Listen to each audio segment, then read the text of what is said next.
these very bricks that we stand are the same brick that they walked and stole this election. It's no longer about the candidate. It's about Bridgeport battling for Bridgeport, for the people and by the people. We're calling out for the people of Bridgeport to cry out. We're calling out for our children to cry out. Our elderly, they've been abused during this process.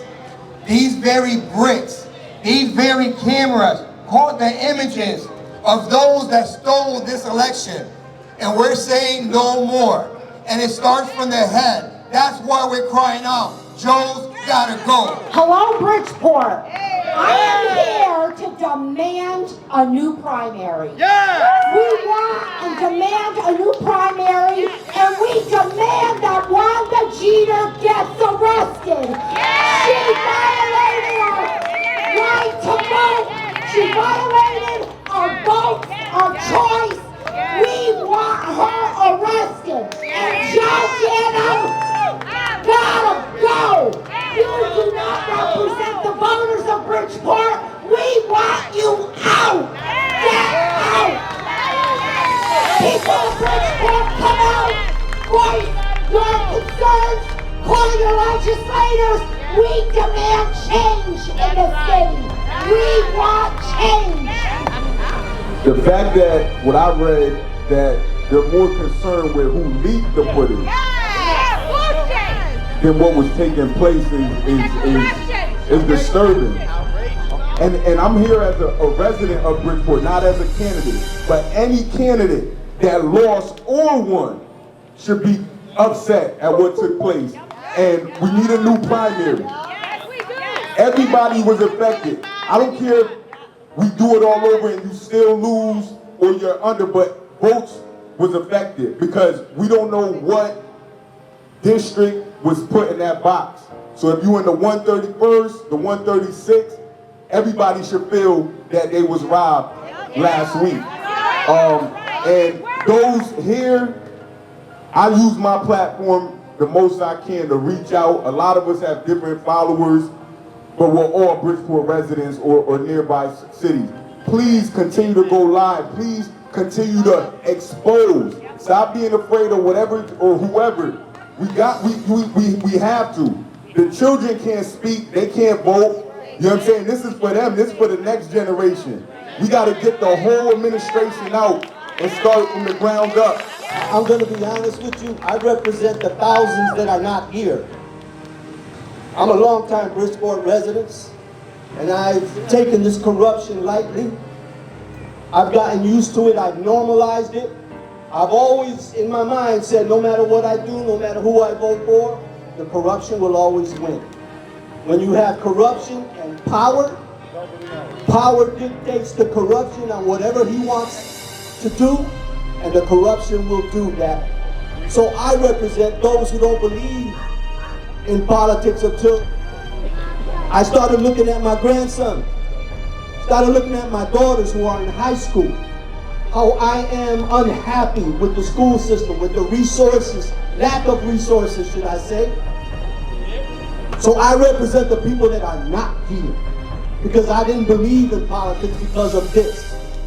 A corrupt administration, a corrupt mayor. No matter what I vote, or how I voted, or who I voted for, my voice was being stifled.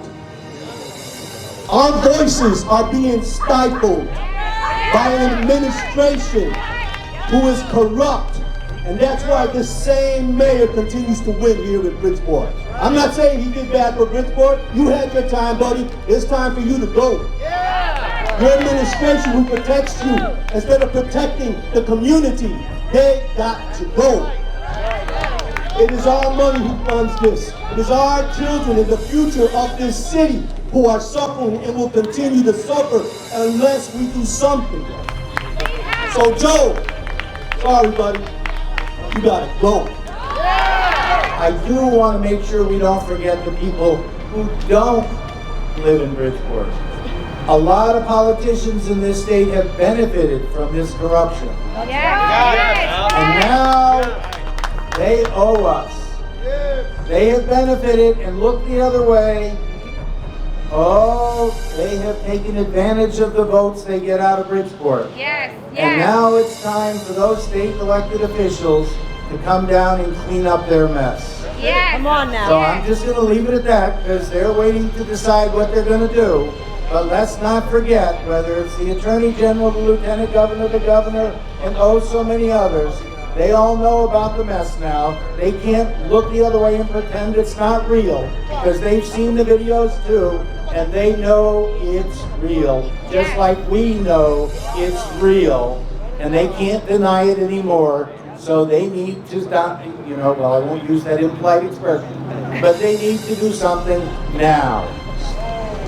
This has been an abuse of complete power.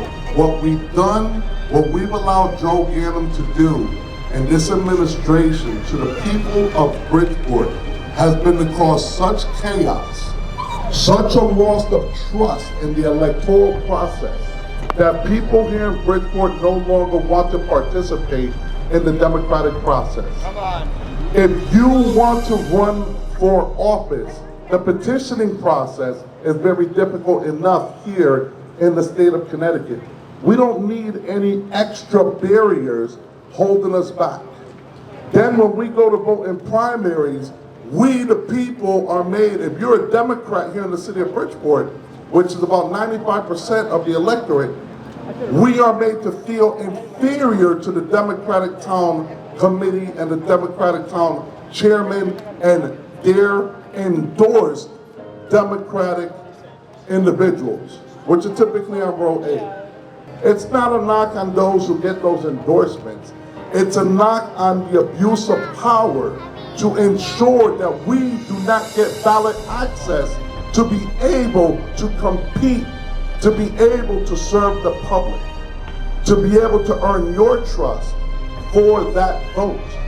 And when we do get on the ballot, when we do earn your trust, when we do win these elections, they demonstrate their abuse of power through the absentee ballot box, abuse our seniors, abuse the people that don't know what's really happening, give you hocus pocus messages of amazing things happening here in the city of Bridgeport when we know we're underfunding education, we're dealing with the same crime and public safety issues. We really have zero job base here in the city of Bridgeport. What does our future have to look forward to? We have a corrupt city led by a corrupt mayor who has continued to abuse his power. The abuse of power needs to stop. The power is with us here. The people have the power. We have the power to change. It is impossible. We have a general election coming up now in November. So I implore you, take this message back to the people of Bridgeport. We need 25,000 pissed off Bridgeport residents to show up in November to vote. And I promise you that any ballot box cannot turn those results.